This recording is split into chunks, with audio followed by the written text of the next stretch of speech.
안녕하세요. 김호준입니다. 수리온 헬기부터 F-35 기종 변경 의혹까지 최근 방산비리 의혹들이 연일 보도됩니다. 방산비리는 거론된 액수만 해도 몇백억에서 몇 조에 달하고 하나의 사건에 연루된 사람들만 해도 규모가 대단한 종합비리죠. 어제는 박근혜 전 대통령의 동기였던 장명진 방위산업청장이 감사원에 의해 배임 혐의로 검찰에 수사가 의뢰됐습니다. 이런 대규모 방산비리와 더불어 동시에 척결되길 바라는 것은 아주 작은 것들. 그래서 누구도 크게 신경 쓰지 않아 너무도 오랜 시간 그대로인 것들입니다. 3년 전 국방부 수통 구매 현황만 봐도 10년간 군은 127만 개 수통을 구매해서 60만 장병 각자에게 2개씩 나눠줄 분량을 이미 확보했지만 새 수통은 창고에 두고 베트남전 때 수통을 나눠줬었죠. 사병들이 매일 쓰는 용품 중 이런 목록은 끝도 없습니다. 세계 12 경제대국의 전 세계에서 국방비를 가장 많이 쓰는 나라 톱10에 들어가면서 아프리카 반군 게릴라도 아니고 이게 뭡니까? 신성한 국방의 의무를 얘기합니다. 그런데 국가에서 사병들에게 언제 신성한 대우를 해준 적이 있다고 이런 구호를 쓰나요? 신성한데 왜 사병들 거지 취급을 합니까? 신성한 대우까진 바라지도 않고요. 사람 대접은 해줘야 한다는 겁니다. 김어준 생각이었습니다.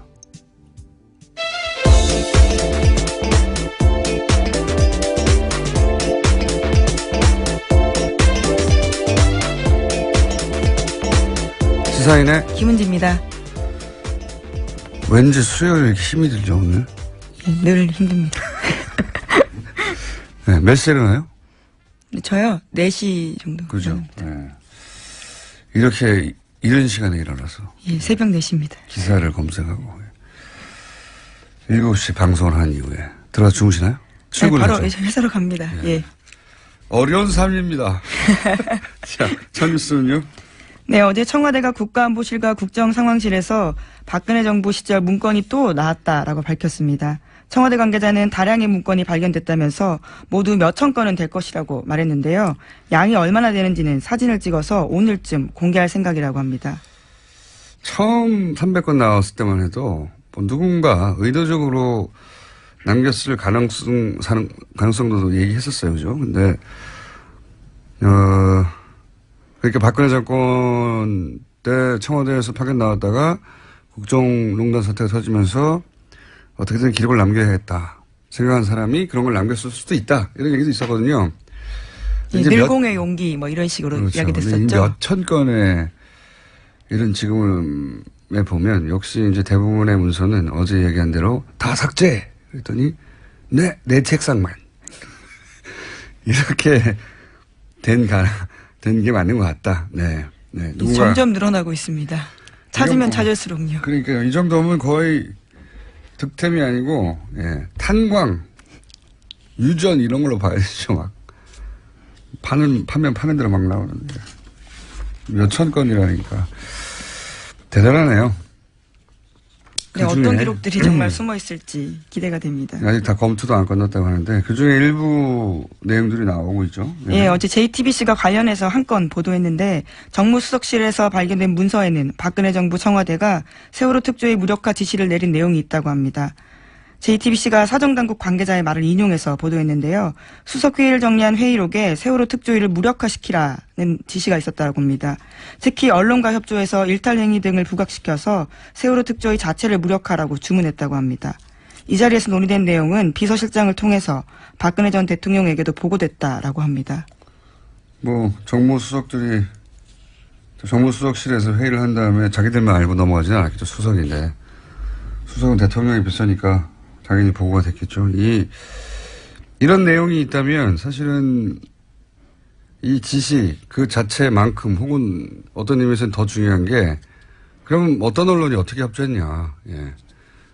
청와대의 오더가 실제로 실행이 됐는가 이게 훨씬 더 어떤 의미에서는 중요한 것 같은데요. 왜냐하면 이건 문서라도 있고 예. 지금 뭐 각종 재판을 받고 있으니까요. 김재원 의원이, 박근혜 청와 정무수석이었던 적이 있죠. 2014년에 이 당시 새누리당 원내수석 부대표로 있을 때 세월호 특별법 협상을 주도했어요. 김재현 의원이. 근데 김재현 의원이 이런 표현을 당시에 썼습니다. 세월호 특조위가 세금 도둑이다. 네.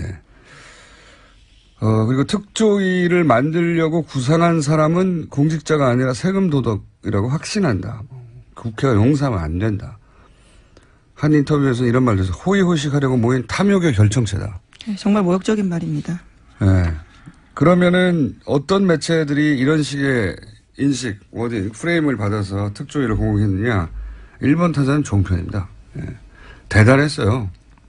예를 들어서 구체적으로 제가 기억하는 것도 TV조선의 정치 옥타곤이라고 있었어요. 거기 진행자 이병규 씨가 세월호 특조위가 돈을 펑펑 쓴다는 식의 발언을 해서 문제가 크게 된 적이 있어요. 네, 실제로 예산도 집행해주지 않았기 때문에 펑펑 쓸 돈이 없었습니다. 그러니까요. 모든 정편에서 이 돈을 펑펑 썼다는 게 결국 세금 도둑 프레임이거든요. 네. 사실관계에도 맞지 않는 이야기인데요. MBC도 세월호 특조위 세금 도둑 프레임으로 비난 보도를 여러 차례 했고요. KBS도 뭐 특조위가 비즈니스석 출장 간다 비난 보도. 이거 나중에 오보로 밝혀졌는데 실제로 이코노미석으로 예산을 작성했는데 이 보도를 조선일보가 하고 그걸 받아서 KBS가 보도하고 그러니까 조선일보도 많이 했죠. 뭐 세월호 특조위가 돈을 안 줘서 강제로 종료됐잖아요 나중에. 근데 어차피 별로 한 일도 없는 위원회가 활동을 더 하겠다고 돈을 더 달라고 한다. 이거 세금 도둑이라는 얘기거든요. 이런 프레임으로 실제로 보수 매체하고 종편이 무력화시키는 시도를 엄청 많이 했고요. 네, 주요 활동 다 방해해놓고서 제대로 활동 못한다라고 이야기를 하는 거죠, 정부가요. 심지어 그때 특조위 위원장이었던 이석태 변호사는 단식까지 했었습니다.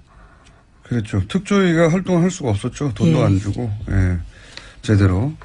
그리고 결국은 돈을 안 줘서 끝내버렸는데 강제로 종료해야 했는데.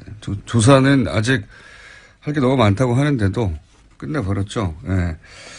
정부가 언론을 이런 식으로 조사할 수는 없겠지만, 언론 단체들이 저는 실제 이런 언론을 통해서 세월호 특조위를 무력화시키려고 하는 정부의 오다가 어떻게 실행이 됐는지 전수조사해 봐야 된다고 봅니다. 전수조사. 또 내부 고발이라든지 내부 노조들이 있기 때문에요. 관련된 조사 가능할 거라고 봅니다. 정부가 이럴 수는 없죠. 정부가 언론을 상대로 조사를 할 수는 없으니까 이건 민간단체나 언론단체에서 어렵지 않고 요즘 인터넷이 있기 때문에요. 뒤져보면 다 나오는데 이런 문서가 작성된 시기와 그 직후에 어떤 기사들과 어떤 프레임으로 보도가 있었는지 연관관계를 찾으면 사실은 충분히 찾아낼 수 있다고 봅니다. 참 괴물 같은 정권이에요. 자기 임기 중에 국민들이 죽었는데 비난해가지고 말을 못 붙이게 하려는 거잖아요. 정상적인 사고를 하면 이렇게 할 수 없잖아요. 지금 사고가 나고 사람들이 슬퍼하고 왜 사고가 났는지 알아보려고 하는데 그거를 막으라는 거 아닙니까 정권이. 괴물 같은 사람들이 있어요 정말. 자 다음 수는요. 네, 방위산업 비리 관련해서 계속 조사가 진행 중인데 관련된 뉴스 전해드리겠습니다. 박근혜 정부 청와대가 2013년 초 당시 항공우주산업 그러니까 카이 사장 후보이던 하성룡 대표에 대한 비위 첩보를 접수했지만 인선을 강행했다고 경향신문이 보도했습니다. 2013년 4월 청와대 민정수석실은 당시 카이 사장 후보로 거론되던 하 대표의 횡령 및 비자금 조성 의혹 담긴 진정서를 접수했다고 합니다. 민정수석실 특별감찰반 직원들이 관련 조사도 여러 차례 했다고 하는데요. 하지만 2013년 5월에 사장이 됐습니다. 재질이 아주 나쁜 횡령 그것도 합치면 26억 정도를 횡령했네요. 관리법무장이었을 때. 네, 비자금도 조성하고 횡령도 하고 그랬습니다. 횡령을 한 다음에 비자금을 조성했겠죠. 착보가 있을 수도 있고. 어쨌든 카이 사장을 아예 처음부터 횡령 전과가 있는 사람으로 이분이 이제 문고리 3인방과 가깝다는 기사가 나왔었고, 그죠? 예.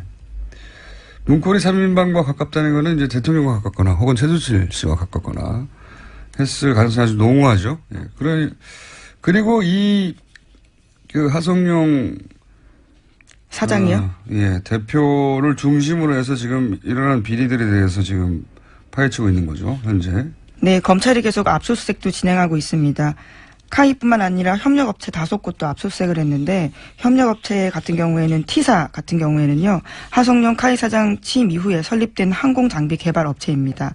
이곳은 하 사장 측근으로 꼽히는 카이 출신 조모 씨가 운영하고 있다고 하고요. 또 다른 협력업체 P사 같은 경우에도 하 사장 측근 업체라고 합니다. 검찰은 카이가 기존 협력업체를 밀어내고 하 사장 측근 업체들에게 일감을 몰아줬다라고 보고 있습니다. 이건 뭐 전형적이네요. 그러니까 하도급에다가 단가를 부풀려서 입찰이 들어왔는데 그냥 주는 거죠. 영역을. 그런 다음에 그 업체로부터 뒷돈을 받는 거죠. 예. 굉장히 네. 심플하고 전형적인 항상 하던 방식인데 여기 대해서 이게 이제 여기서 끝나는 게 아니라 윗선까지 연결된다 하는 정황이 지금 있는 거죠.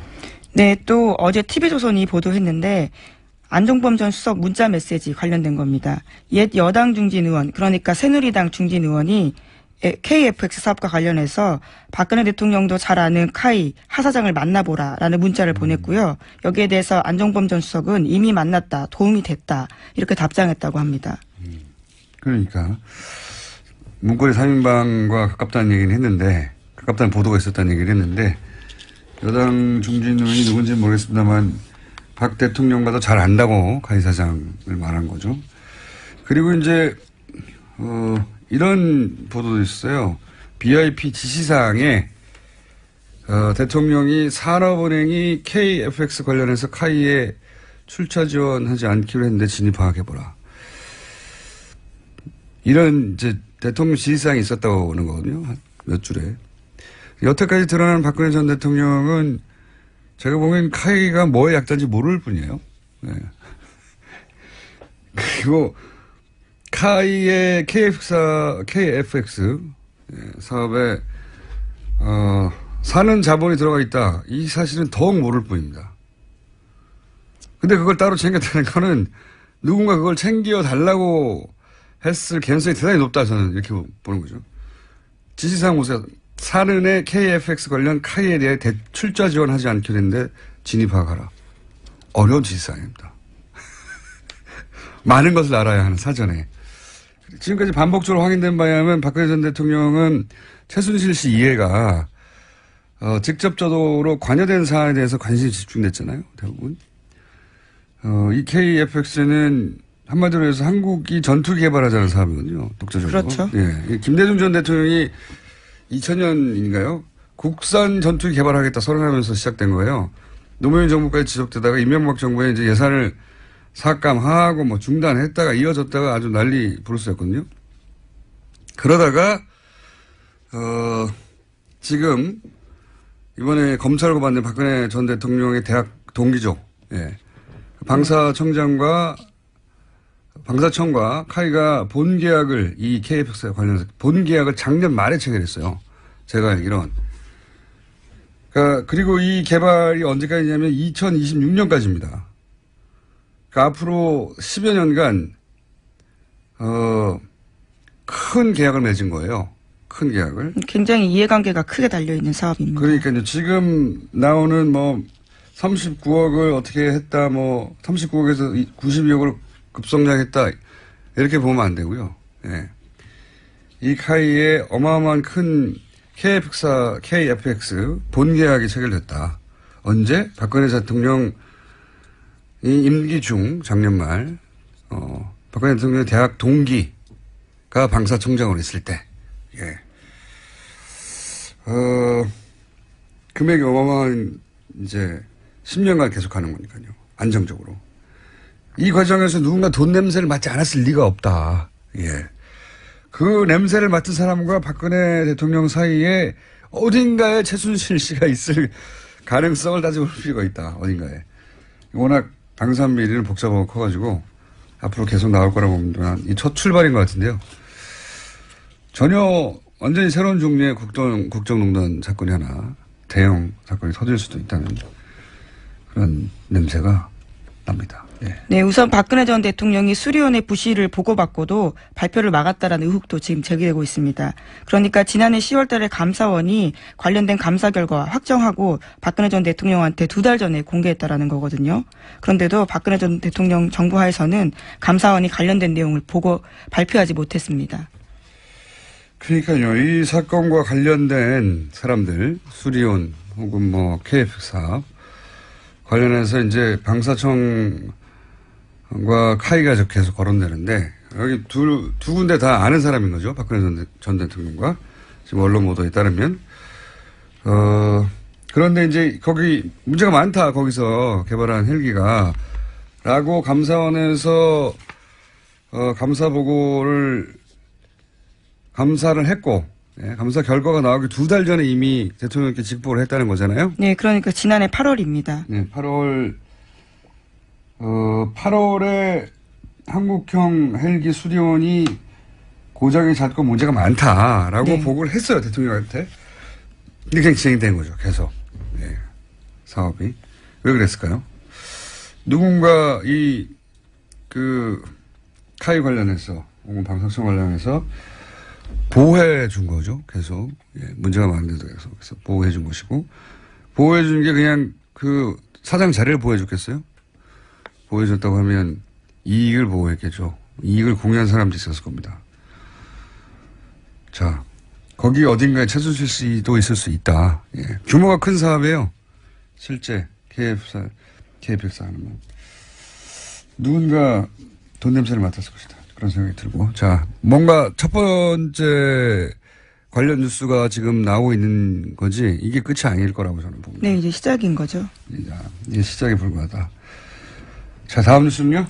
네, 삼성이 주요 포털 사이트에 이재용 삼성전자 부회장에게 불리한 내용의 기사가 노출되지 않도록 영향력을 행사했다고 한겨레 신문이 보도했습니다. 한겨레가 입수한 검찰 특검의 수사 자료를 보면 2015년 5월 15일 장충기 전 미래전략식 사장에게 보낸 문자가 있습니다. 여기에는 이런 내용이 있는데요. 지금은 네이버와 다음에서 기사들이 모두 내려갔다. 포털 쪽에 부탁해뒀다. 라는 이재용 부회장을 다룬 언론 기사 상황을 보고받았습니다. 뿐만 아니라 다음 날에도요. 장충기 전 사장이 보고를 받는데 네이버와 다음 양쪽 포털 사이트에 미리 협조 요청을 해놔서인지 조간 기사가 전혀 노출되지 않고 있다. 포털에 노출되지 않아서 댓글이 퍼지고 있지 않는 추세다. 기껏해야 댓글은 10개 정도다. 라는 보고를 받았다고 합니다. 댓글이 몇 개인지도 셌군요. 네. 미래전략실의 사장님께서. 네, 보고를 직접 받은 거죠. 여기에 대해 네이버는 뭐라고 그럽니까? 포털은? 네, 네이버 쪽에서는요. 어떤 루트를 통해서 했는지는 모르겠지만 영향력 행사는 철저하게 배제하고 있다라면서 영향력을 미치긴 어렵다라고 밝혔습니다. 삼성이? 아니, 네. 네이버에서요. 그러니까 삼성이 네이버에 그렇죠. 영향을 예. 미치긴 어렵다? 예. 네. 그렇게 말해야죠. 어떻게 말합니까? 우린 영향력 하에 있으니까 수사를 해주세요. 이럴 수는 없잖아요. 포털의 검색어에 포털이 개입을 하죠. 합법적으로. 예. 뭐 19금 단어라든가 네. 불법적인 단어 뭐 테러와 관련된 것. 그래서 그런 검색어는 삭제하거나 하는데 그런 합법적인 수준을 넘어선 지는 오래됐다고 저는 보고 있습니다. 네. 검색어에 포털이 개입하지 않는다고 주장하지만 뭐 정치적인 이유로나 이런 상업적인 이유로 저는 그렇지 않다고 말할 수 있는 정황을 여러 가지 개인적으로 알고 있는데 이 뉴스는 따로 한번 네, 이쪽 분야의 전문가들도 있습니다. 과연 검색어를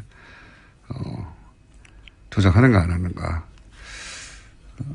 이 문제도 큰 이슈가 될 만한 사안이라고 저는 봅니다. 네, 그렇죠.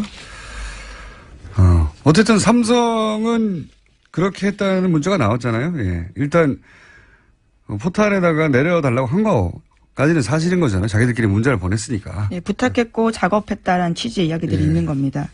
그래서 협조 요청을 했다, 뭐 부탁을 했다. 표현이 부탁이지만 뭐 그냥 부탁했을까요? 삼성이란 대기업이 우리나라 1위 기업이 네. 빌었을까요? 설마. 알겠습니다. 어쨌든 이것도 굉장히 큰 해결해야 될 앞으로 문제라고 저는 생각합니다. 다음 뉴스는요? 네, 오늘도 박근혜 전 대통령이 이재용 부회장 재판 증인으로 채택됐습니다. 하지만 또 불출석 사유서를 냈는데요. 건강상 이유를 들었습니다. 발가락 부상을 호소했던 박근혜 전 대통령은 이번 주 재판 내내 허리를 손으로 짚으면서 고통스러운 표정을 지었습니다. 법원에서는 박 전 대통령 강제로 데리고 나올 수 있도록 구인장 발부했는데요. 물리력을 사용한 계획은 특검에서 없다고 밝혔기 때문에 오늘도 안 나올 가능성이 아주 큽니다.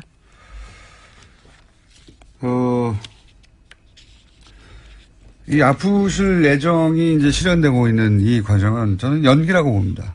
개인적으로, 예. 최태민 씨의 의붓 아들, 조순재 씨가, 조순재 씨는 이제 최태민 씨 재산 관리도 하고, 영남도 이사도 하고, 박근혜 전 대통령을 20년 이상 가까이서 본 최측근이었죠. 예. 나중에는 이제 등을 돌리지만, 그리고 나서 했던 말들이 있죠. 뭐, 거짓말 너무 잘한다. 연기다, 다. 예. 이런 적나라한 표현들을 쓴 적이 있습니다. 예. 저는 허리가 아플 수는 있겠지만 재판을 못 나올 정도로 아플 건가라는 의구심이 드는 건 사실입니다. 예. 만약에 저의 가정입니다. 전제하고 이 가정의 근거는 조순재 씨가 남긴 박근혜 전 대통령이 분리할 때 하는 거짓말과 그러니까 우리는 박근혜 대통령을 20년 이상 가까이 못 봤잖아요. 최측근으로 그 재산을 관리한 적도 없고 그러니까 이분이 남긴 이야기에 상당한 신빙성이 있다고 전제하고 생각해 보면 연기를 했다고 쳐보자고요. 왜냐하면 이재용 부회장과 이제 대면해야 되는 거잖아요. 예. 그리고 거기서 무슨 말을 하던 혹은 말을 하지 않던 간에 증인으로서 자신한테 불리할 수 있지 않습니까? 안 나가겠다는 거죠. 이재용 부회장 뇌물죄가 성립되면 이제 본인의 운명도 예, 아주 어려워지니까. 그래서 이제 연기를 하는 거라고 치면 저는 그런 상상을 하면 뭐랄까요.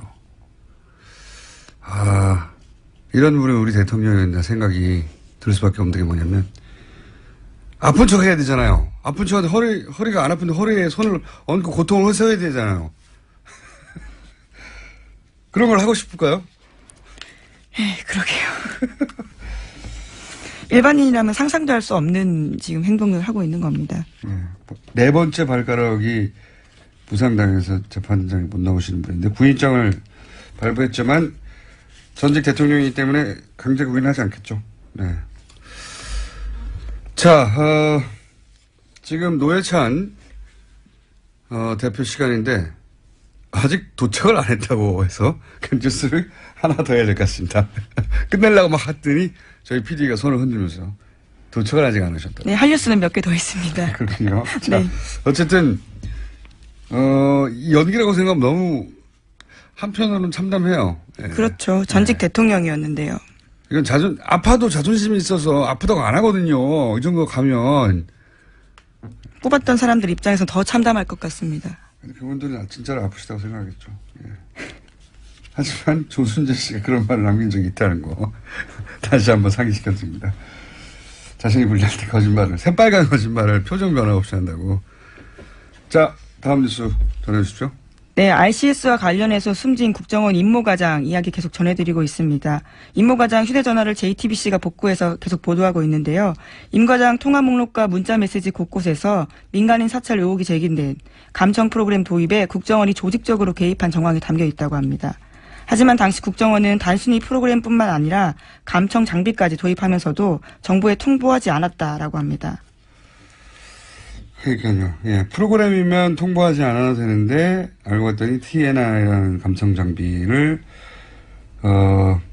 그런 장비를 샀다는 얘기가 없었죠. 예. 네, 그 무조건 보고해야 됩니다. 예, 그런데 장비를 샀다는 게 이 문자를 통해서 JTBC가 입수한 임모 과장의 휴대폰을 통해서 지금 드러나는 거죠. 예.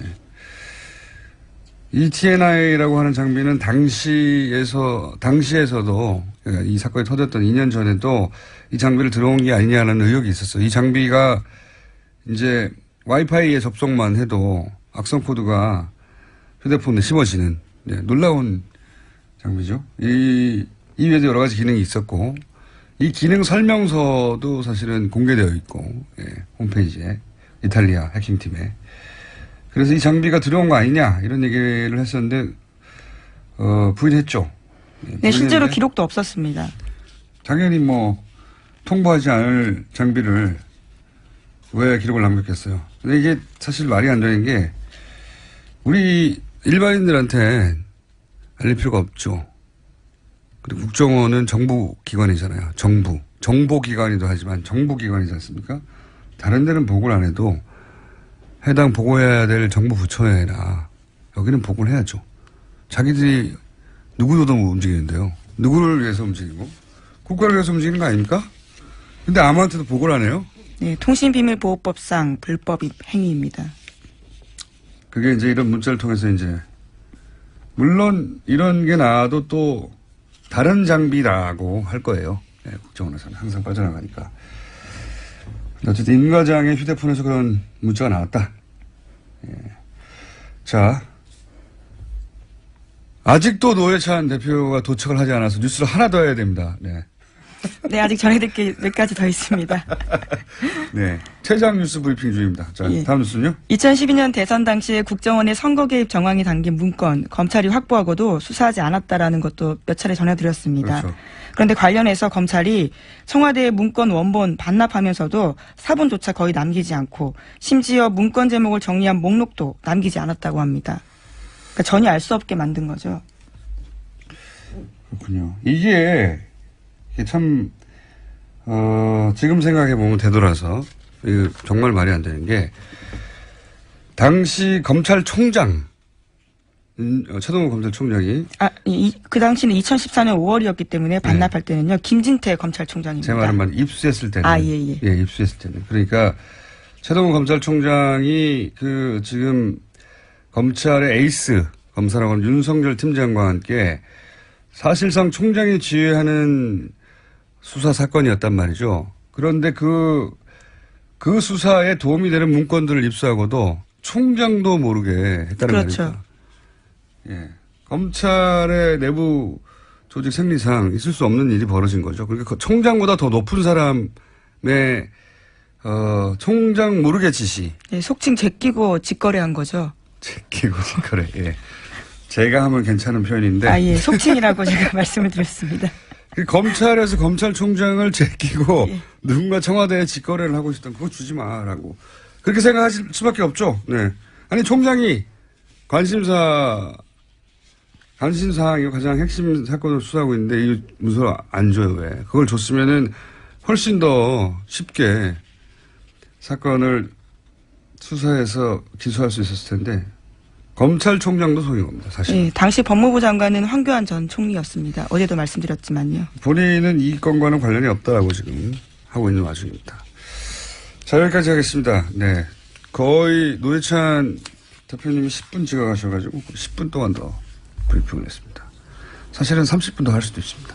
시사인의 김은지였습니다. 감사합니다.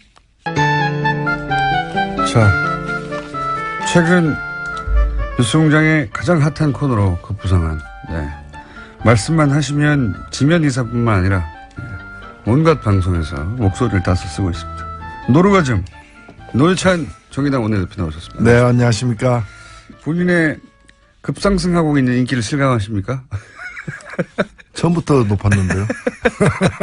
물론 높긴 했지만 최근에 좀 더 높아진 걸 피부로 못 느끼고. 예. 뉴스공장 덕분이죠, 뭐. 예. 좋은 공장 만나가지고. 좋은 공장 만나가지고. 아니, 방송만 하고 나면, 예.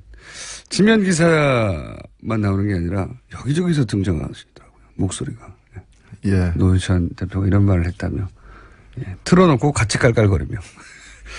자, 오늘도 뭐 일주일 사건 사고가 많습니다. 우선, 홍준표, 자유한국당 대표가 이 영수회담에 안 가겠다고 결국 다들 뭐라고 했는데 결국 불참하는 것으로 결정을 한 것 같아요. 예. 1, 2, 3중대 데리고 국민들 상대로 정치소를 벌여도 우리는 우리의 갈 길을 간다. 그래서 청와대를 안 만나겠다. 이렇게 얘기를 했습니다. 어떻게 평가하십니까? 예, 뭐 평가할 만한 일은 아닌데. 예. 예. 요즘에 뭐 혼밥이 유행이라고는 하지만은. 제가 볼 때 좀 더 대접을 받고 싶다는 뜻 아닐까요? 뭐 만일에 혼자 불렀으면은 아마 갔을 거예요. 혼자 불렀으면. 뭐 안 가는 이유로다가 한미 FTA가 어떻고 뭐 이런 여러 가지 그 말이 안 되는 예. 명분들 되지만은 그건 진실한 이유는 아닐 것이고 만일에 이제 혼자 불렀으면 가는데 여러 명 부르는 중에 끼니까 네. 원 오브 댐 싫다. 뭐 이렇게 좀 자기 과시. 사실 이게 자기 과시 욕구라는 게 어떻게 보면 자기 열등감의 표출이거든요. 그러니까 그 좀 열등감에서 벗어나기를 좀 바랍니다. 홍준표 대표 요새 언론 인터뷰를 안 해가지고요. 네. 진심을 물어보고 싶은데 저희가 꼭 물어보도록 하겠습니다. 예. 혹시 열등감에 발로였나요? 발끈하시겠죠. 저는 꼭 물어보겠습니다. 자, 그렇게 불참을 했고 어제 오늘 가장 핫한 뉴스인 겁니다. 예. 민정수석, 정무수석, 국정상황, 안보실 처음에는 300건 나왔다고 했을 때만 해도 야 300건이나 나왔어? 종이 몇 장 있는 게 아니고 그랬는데 지금 몇천 건이라고 해요 이제. 네, 거의 최고를 하고 있습니다. 네. 유전에서 퍼내듯이 문건이. 이거 어쩌다가 이런 일이 벌어졌을 거라고 일단 보십니까? 글쎄요, 누가 일부러 네. 이런 이제 그 수사의 단서가 될 만한 증거들을 갖다가 일부러 남겼다. 처음에는 그랬죠, 처음에는. 예, 뭐 그렇게 좀 추측하는 분도 있었는데. 예. 이게 지금. 그렇게 너무 많아요. 예, 민정수석실하고 정무수석에서 동일한 인물이 양쪽 다 하지는 않았을 거 아니에요. 그러니까 모든 국정상황실 안보실에 막 뿌리고 다녔을 리는 없지 않습니까? 예, 그렇기 때문에 이거는 제가 볼 때는 그건 기획된 것이라기보다는 예. 그야말로 야반 도주하듯이 황급히 야반 도주. 이제 철수하는 상황에서 예. 이제 이런 흔적들을 많이 남긴 게 아닌가. 자기 책상, 자기 캐비넷만 치운 거죠. 그만큼 이 정권이 교체됐다기보다는 정권이 붕괴된 거죠. 예, 붕괴된 정권의 참혹한 흔적이다. 그래서 붕괴되면서 가재도구도 미처 다 치우지 못하고 가재도구도 예, 치우지 못하고 도망가는 그런 상황이 아니었나. 그러니까 막판에 불태운다고 불태웠는데 예. 예, 남은 게 있었던 거죠. 그런 거죠. 예. 자기 책상과 자기가 쓰던 캐비넷만 꺼내서 불태우고 아니면 이거보다 더 중요한 정말 이거 노출되면 안 되는 그런 것들을 우선적으로 치우다 보니까 이 정도야 뭐 어쩔 수 없다는 식으로 그냥 하듯이 나온 증거일 수도 있다. 본인이 직접 책임을 질 만한 사안이 있는 문서들을 먼저 머릿속에 떠올렸겠죠. 네. 그런 것들 치우고 나서는 기억이 안 나는 것들은 그냥 어딘가에 있을 텐데 더 버렸거나 아니면은 오래돼서 기억이 안 났거나 뭐 그랬겠죠. 예. 예. 그런데 여기에 대해서 이제 자유한국당이 청와대가 문건을 공개하는 건 정치보복을 하고 있는 거다. 놀라운 논리긴 합니다. 정치보복을 하고 있는 거다. 아니 이거는 예. 사실 이 일이 생긴 건 자기들이 문건을 남겼기 때문에 생긴 거잖아요. 예. 그러니까 남기지도 않은 문건을 갖다가 조작했다면은 정치보복일지 모르겠는데 그게 아니라 자기들이 문건을 남겼으니까 이건 정치보복 이전에 예. 자기들이 정치적 자해를 한 거잖아. 그러니까 자해공갈단이라고 있거든. 스스로 자해를 해놓고 당신이 차로 나를 치였다. 예. 이거 뒤집어 씌우는 거죠. 그러니까 자기들이 문건 남겨서 생긴 일을 가지고 보복을 당했다. 자기들은 전형적인 이 자해공갈단 수법인 거예요. 굉장히 놀라운 논리긴 합니다. 어떻게 말씀하신 대로 본인들이 여당일 때 예, 집권했을 때 남겨진 문건으로 어떻게 보복을 할 수 있는 건지 자해쇼.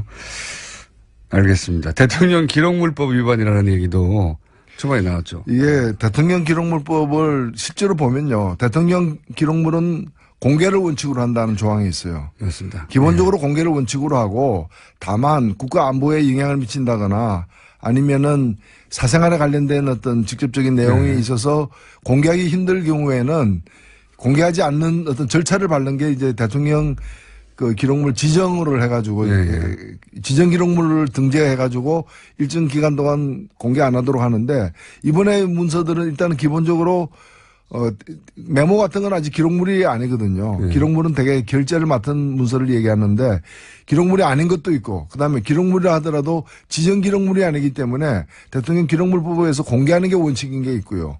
그리고 공개하는 방식에 있어서 원본만 공개하지 않는다면은 사본을 검찰에 넘기고 한 거는 다 법에 따른 어떤 절차다. 이렇게 볼 수 있습니다. 예를 들어서 뭐 세월호 특조위를 무력화하라. 이게 무슨 국가 안보하고 상관 있는 것도 아니고요. 네. 뭐 개인의 사생활과 관련 있는 것도 아니지 않습니까?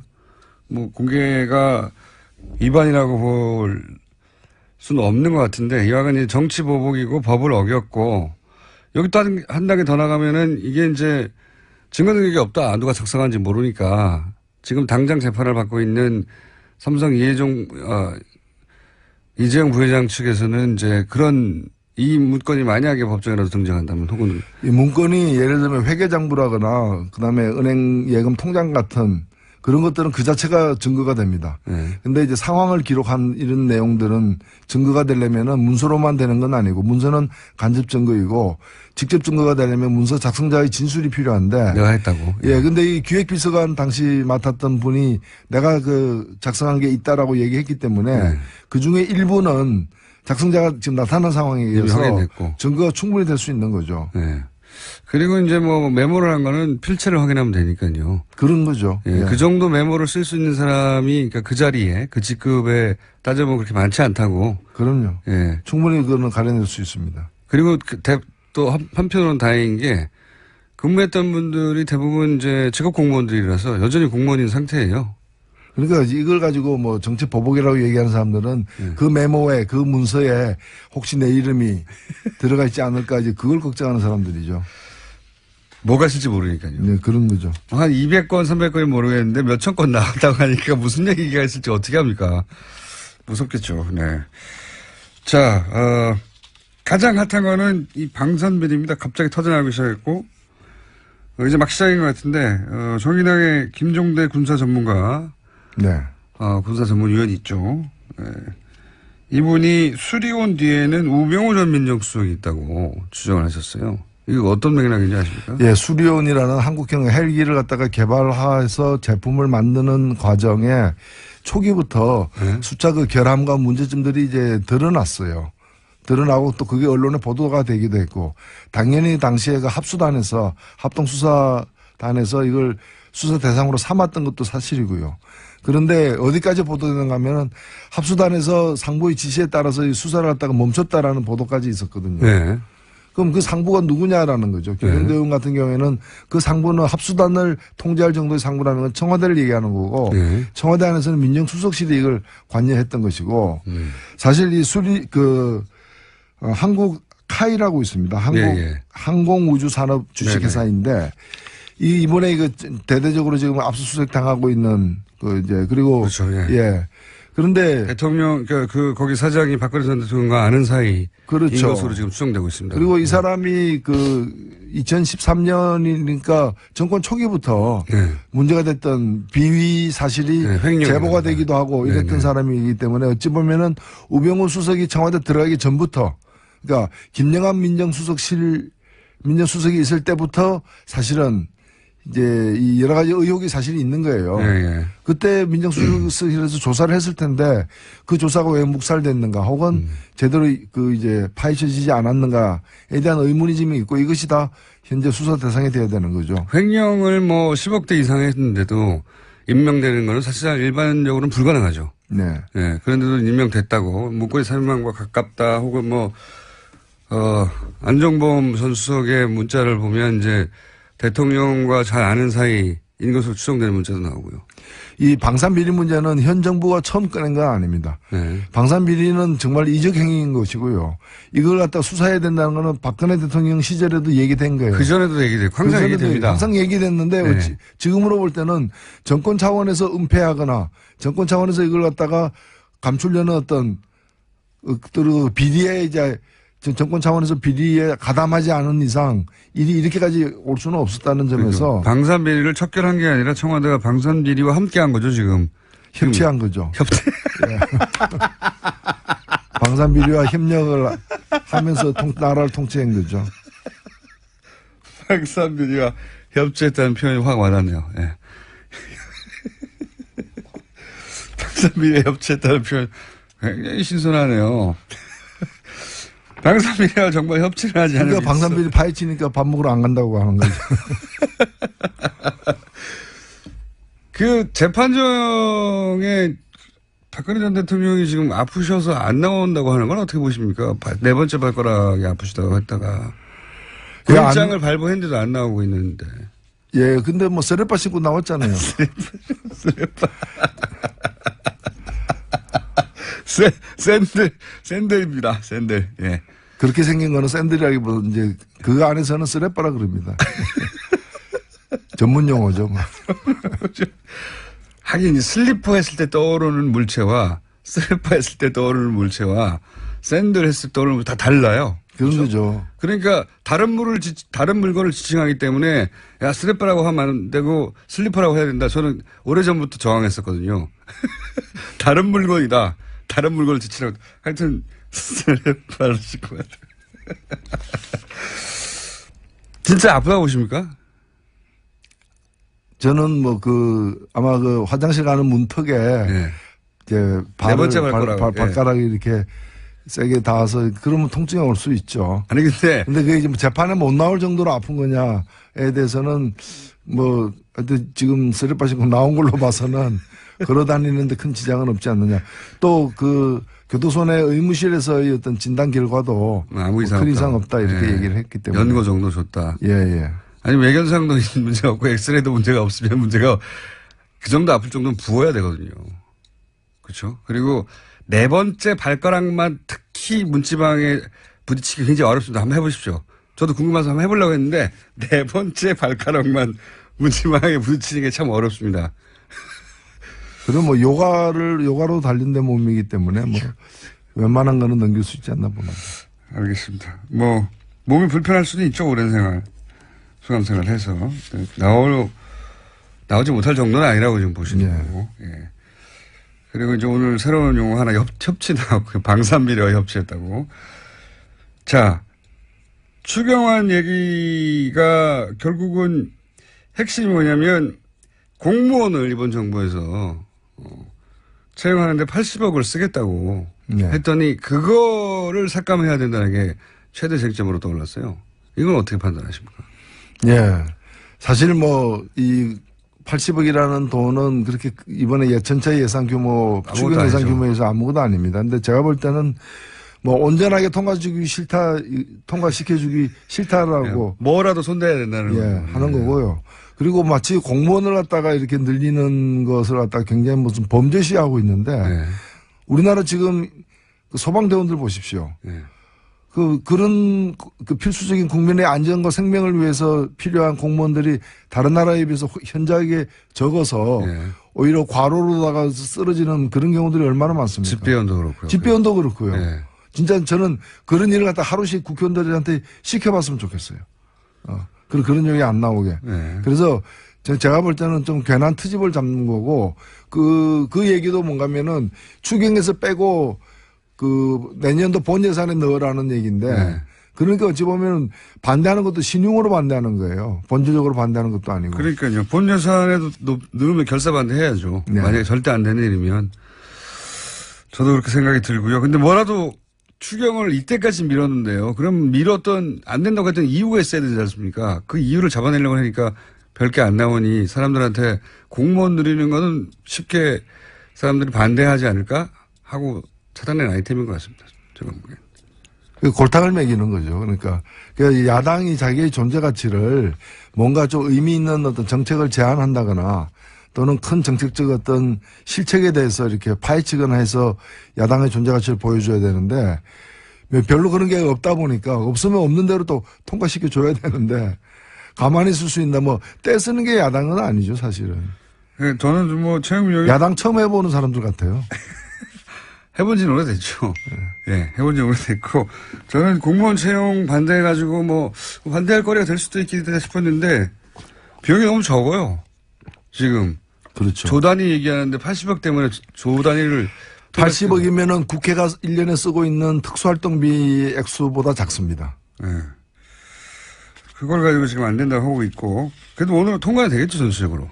오늘 혹은 늦으면 내일. 내일이 아마 마지노선인 것 같습니다. 세월호 발견된 문건 중에는 세월호 특조위를 무력화하라 이런 내용이 있었습니다. 이거 어떻게 받아들이십니까? 예, 뭐 더 구체적인 내용은 들여다봐야 알겠지만은 아마도 그 세월호 유가족들, 특조위에 관련된 유가족들이 회식하고 나오다가 이렇게 다른 취객하고 이렇게 시비가 붙은 일이 있었죠. 맞습니다. 국회의원도 관련돼야 됐고 그 사건을 갖다 키워라는 뜻이에요. 맞습니다. 그러니까 이제 참 정부가 정권 안보를 위해서 별짓을 당한 거죠. 시절하고요. 예. 그리고 이걸 하는데 언론을 동원시킨 거예요. 예. 저는 이런 부분을 더 좀 파헤칠 필요가 있다고 맞습니다. 봅니다. 언론한테 어떻게 시킨 건지 도대체. 그렇죠. 어떤 누가. 언론이 그러니까 이제 사건을 갖다가 이렇게 크게 이제 부풀리는데 이제 언론과 협치를 또 한 거죠. 저는 정부에서 이렇게 생각하는 사람이 있을 수는 있지만 거기에 보조를 맞춰주는 언론이 없으면 이게 실행이 안 되는 거잖아요. 그렇죠. 예. 근데 실행이 됐다는 얘기거든요. 그러니까 언론에게 무엇을 줬으며 무엇을 받았는지. 왜 이거는 언론이 협치를 했는가, 네. 정권과. 그 언론이 청와대를 취재 대상으로 삼을 수는 있지만 이거는 청와대가 언론한테 오더를 한 거란 말이죠. 네. 취재가 아니잖아요. 예. 이게 어떻게 실행됐는지 따지는 것도 저는 굉장히 중요한 거라고 보고. 그리고 박근혜 전 대통령이 이제 마지막으로 1분밖에 안 남았는데 10분 늦게 오셔서 이렇게 된 거 아닙니까? 침대를 어떻게 처리할까? 이거 굉장히 화제입니다. 빅뉴스는 아닌데 화제는 화제예요. 이 침대를 어떻게 해결해야 됩니까? 고급 침대가 남았는데 이게 일반에 쓰기에도 뭐 적절치 않고 대통령이 쓰던 침대인데 그리고 사용 연한이 있다면서요. 그거가 다 지나려면 몇 년 남았는데 아직 이거 어떻게 해야 되냐고 막 곤란해하고 있는데 너무 크기도 하고. 아니 지금 우리가 좀 국가적으로 해야 될 일도 많고 네. 신경 써야 될 일도 많은데 그 침대 때문에 스트레스 받아서는 저는 안 될 것 같고요. 일반인들이 화제예요. 근데. 예, 이게 저는 화재로 처리하면 된다고 봅니다. 예? 그냥 태워버리면 되죠. 그걸 이제 폐기 처분하는 절차를 밟아가지고 사용기한이 남았다 하더라도 그냥 폐기 그렇잖아요. 그건 누가 딱지 붙여서 동사무소에 보내면 되죠. 아니 그게 누가 가져가겠습니까? 아니 괜히 또 이상한 사람들이 갖고 와서 또 그걸 또 고가에 또 주고받을 수도 있고. 노예차에 대표했습니다. 예. 화재로 처리합시다. 또 하나의 방산비리 있습니다. 박근혜 정부가 FX 사업, 차세대 전투기 사업이죠. FX 사업을 진행하면서 유상으로 위성을 도입하기로 해놓고 무상인 것처럼 기만했다 하는 정황이 확인됐다고 하는데요. 무슨 이야기인지 더불어민주당 박범계 최고위원님께서 이야기 들어보겠습니다. 안녕하세요, 의원님. 네, 반갑습니다. 예, 이게 무슨 이야기인지 굉장히 뭐랄까요, 이 외계처럼 들리거든요.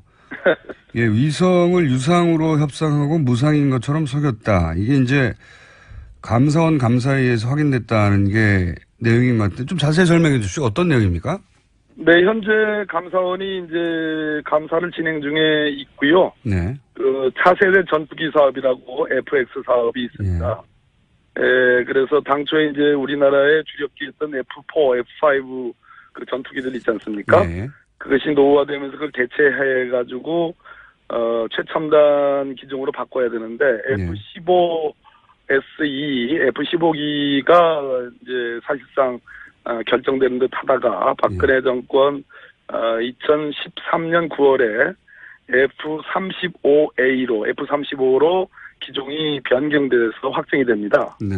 이때도 네, 말들이 많았죠. 예. 뭐 계속 언론 기사에 나왔고요. 이 F35 기종 변경으로 이것을 이제 구입을 하게 되는데 이것은 한국형 차세대 전투기 사업과 연결이 되어 있습니다. 네. 우리나라가 자체적으로 전투기를 개발하는데 그러려면 핵심 기술을 이전받아야 되거든요. 네네. 그렇기 때문에 보잉사의 F15가 핵심 기술 이전에 필요하냐 아니면 로키드 마틴사의 F35기가 더 나으냐라는 것이 중요한 관건이었는데 네. 이 보잉사의 F15를 도입하는 경우에는 핵심 기술 이전이 가능한데 네. F35로 기종 변경이 갑자기 바뀌면서 사실상 핵심 기술 이전이 불가능해졌고 네. 이 F35 기종 변경이 되면서 그 협상 과정에서 소위 절충 교역이라는 게 있거든요. 네.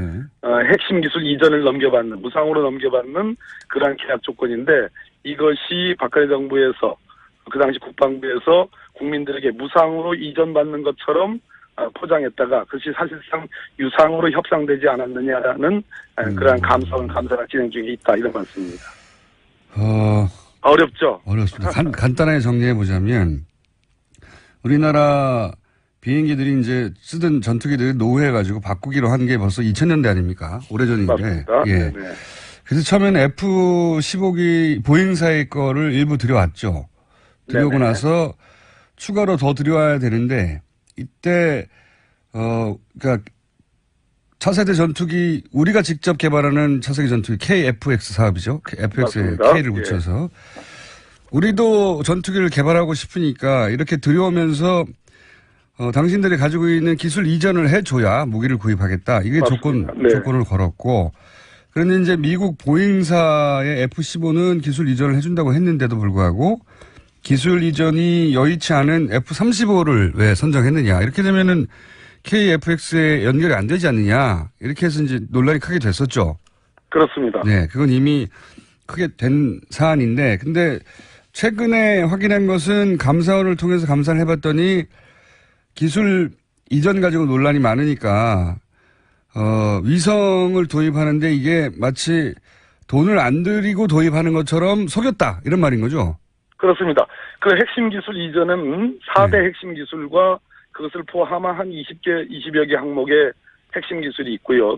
별도로 그러한 핵심 기술 이전과 별도로 군사통신 위성을 지원하는 네. 이것도 역시 절충교역에 무상으로 제공받는 군사통신 위성을요. 네. 그렇게 국민들에게 알렸지만 실상은 유상으로 협상을 했다. 바로 요 점이 들통이 나가지고 현재 감사원 감사를 진행 중에 있다 이런 말씀입니다. 그러니까 바꿀 이유가 없었던 게 또 드러난 셈인 거죠. 그렇습니다. 예. 왜 기술 이전해 준 데랑 안 했냐고 질책을 많이 받았었는데 바꿀 때도 보잉에서 로키드로 바꿀 때도 그때 이제 여러 가지 변명을 했는데 예. 예, 문제는 이 F-35의 이 기는요. 이미 박근혜 정부 국방부가 2013년 9월에 F-35로 바꾸기 이전에 이미 미국 정부에 의해서 이 4대 핵심 기술 이전이 수출이 불가능한 항목으로 딱 정해져 있는 겁니다. 처음부터. 그러니까 처음부터 불가능한 기술 이전 항목으로 정해져 있는 것을 마치 이전 받는 것처럼 했고, 그건 그때 이미 수 있는 것처럼 했고요. 그때 이미 밝혀졌고, 이번에 추가로 밝혀지는 것은 그게 아니더라도 어쨌든 군사통신 위성을 우리가 마음대로 이용할 수 있는 장점이 있지 않느냐라는 식으로 어필했는데 알고 봤더니 그건 돈 주고 써야 되는 걸로. 그렇습니다. 마치 무상으로 돈 안 주고 공짜로 쓰는 것처럼 절충교육으로 확보한 것처럼 포장했다가 이번에 그것이 유상협상이 드러나고 있다 이런 말씀입니다. 이렇게 핵심 기술 이전도 안 되고 그리고 군사유성도 돈을 주고 써야 하는데도 불구하고 이 기종으로 바꾼 이유가 의심스럽다. 이게 이제 의혹의 핵심이었는데 그때 이제 이런 얘기가 나왔었습니다. 지금 작년부터 나온 얘기인데 로키드 마틴으로 바꾼 이유가 있지 않느냐. 여기에 김관진 안보실장과 최순실 씨가 연루된 거 아니냐는 보도도 꽤 나왔었습니다. 네. 정치권에서 그런 내용이 나왔고 보도도 있었습니다. 네, 보도도 있었죠. 그래서 김관진 전 실장이 미국에 있을 때 로키드 마틴으로부터 일종의 장학금을 받은 게 아니냐 이런 보도도 있었고 최순실 씨가 로키드 마틴 사장을 만난 것으로 알려졌다 이런 보도도 있었는데 혹시 이런 보도에서 조금 더 진척이 나간 내용들이 있습니까? 아니 뭐 그렇지는 않고요. 네. 다시 상기를 할 필요가 있는데 김관진 당시 국방부 장관이 소위 그 방추위 방위사업 추진위원회라는 게 있습니다. 여기서 국방부 장관이 이제 주재하는 회의인데요. 여기서 기종 변경을 결정을 합니다. 이때 했던 유명한 말이 있습니다. 정무적 판단. 이런 판단, 이런 얘기를 했습니다. 그 얘기는 F-15에서 F-35로 바꾸는 과정이 탁월한 선택, 어떤 기종 변경의 우수성이나 우월성 때문이 아니고 정무적 판단이 개입했다라는 그러한 얘기고요. 또 국방부 관계자들, 군 관계자들 사이에서는 윗선의 어떤 관심사항이다.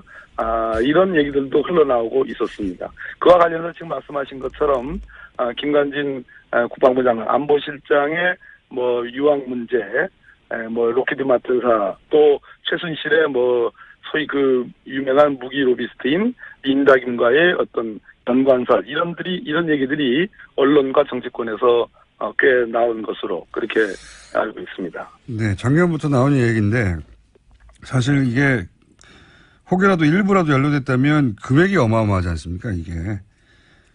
요거 딱 F-35만 딱 쳐가지고 한 7조 4천억 되고요. 차세대 전투기, 한국형 차세대 전투기 사업은 한 18조 원이 넘는 네. 그런 뭐 어마어마한 사업입니다. 네, 그렇게 큰 사업인데 이렇게 기술 이전도 못 받으면서 왜 회사를 바꿨냐, 한마디로.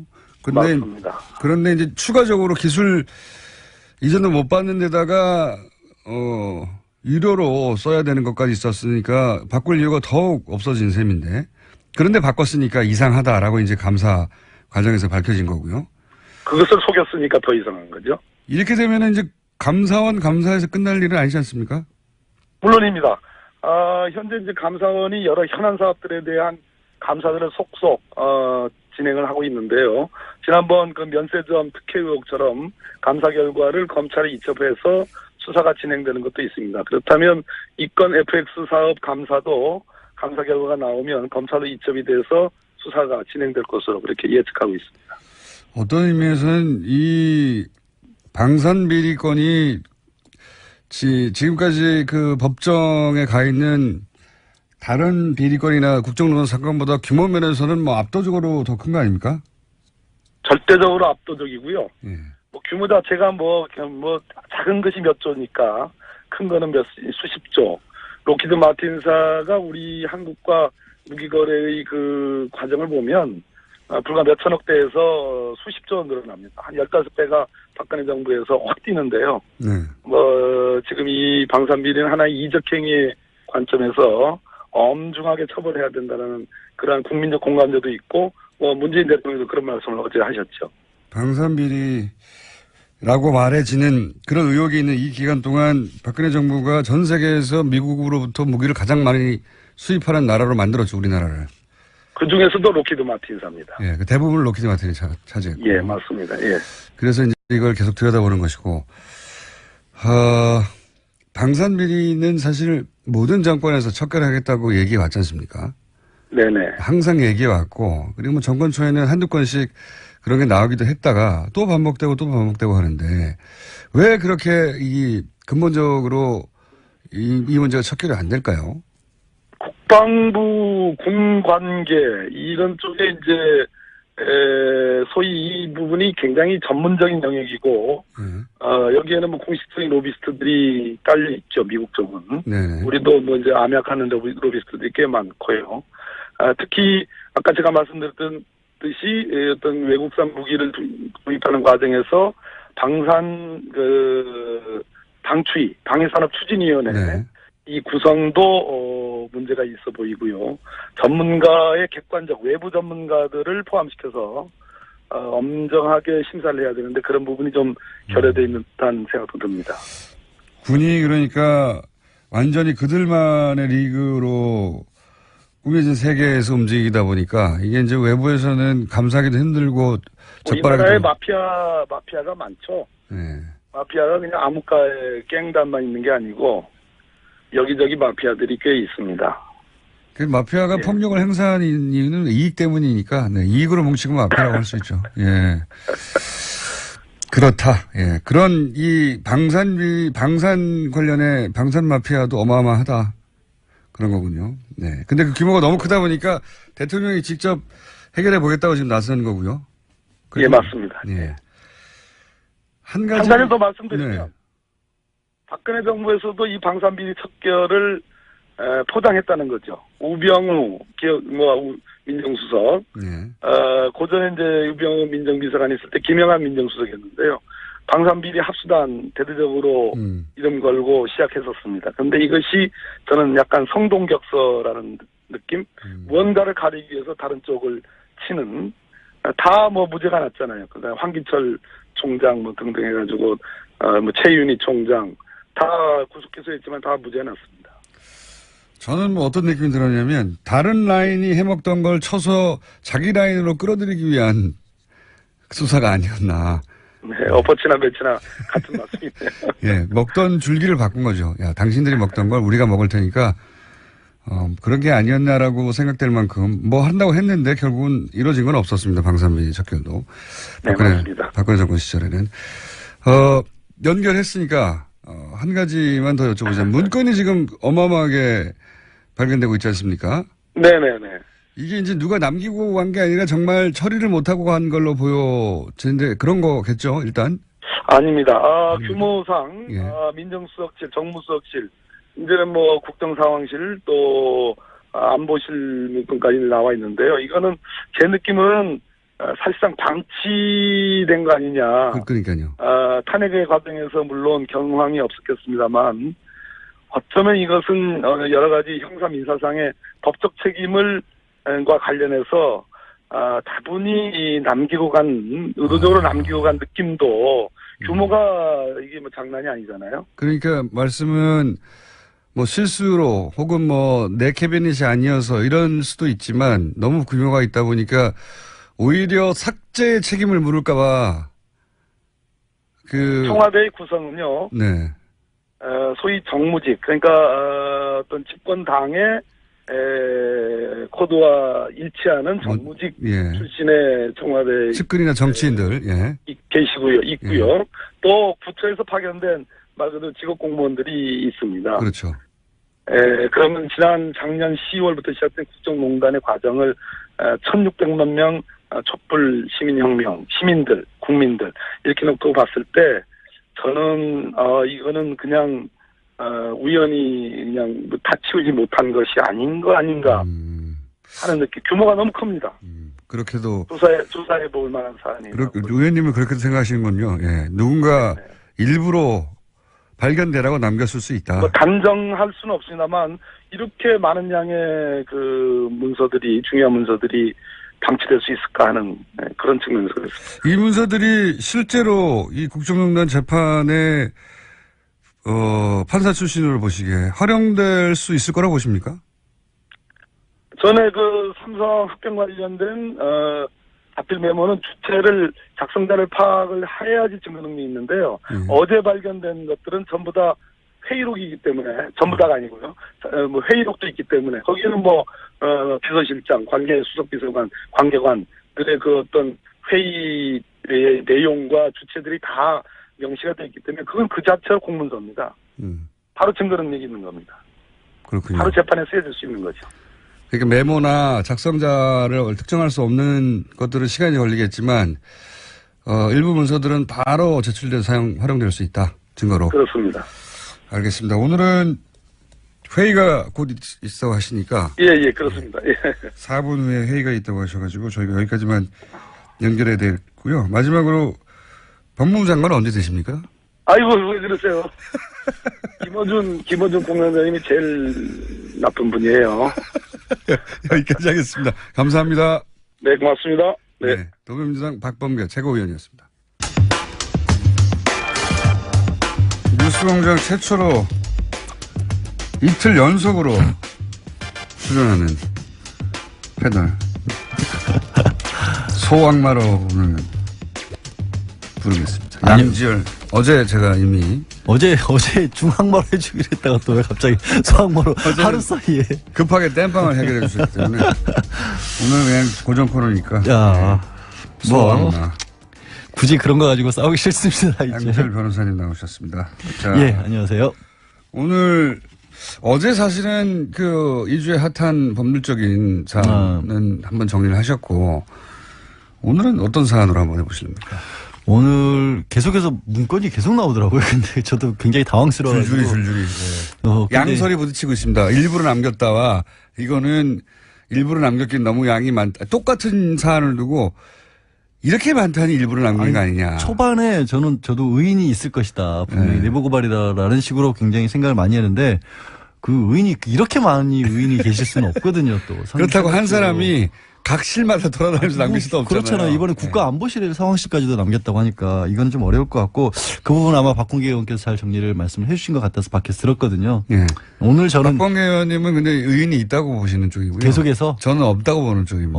저는 첫 번째 민정수석실에서 나왔을 땐 의인이다라고 했는데 저도 그때는 가능성이 있을 수 있다 정무로 생각했는데. 가는 순간부터 이건 이상하다 하더니 어제 국가안보 상황실 안보실까지 나온 건 아니다라는 쪽으로 좀 돌았습니다. 예. 이 정도라면 제가 보기에는 식당도 뒤져봐야 될 것 같고요. 연못도 파봐야 된다고 저는 물도 빼봐야 된다고 생각하는 사람입니다. 어디서 나올지 몰라요. 그러니까요. 그 비싼 침대 좀 뜯어보죠. 어떻게. 600만 원짜리? 예. 무슨 침대를 그렇게 비싼 걸 사가지고 쓸데없이 언론에 계속해서 얘기가 나오는지 모르겠어요. 그냥 그런 건 조용히 경매 처분했으면 좋겠어요. 본인 돈으로 안 내니까요. 아니 그래도 그 뉴스에 나온다는 것 자체가 이런 게 희화화되는 것 자체가 좀 싫어요, 사실은 좀. 그렇죠. 전직 대통령의 침대가 희화된 건 처음입니다. 화제가 된 것 자체가 처음이고.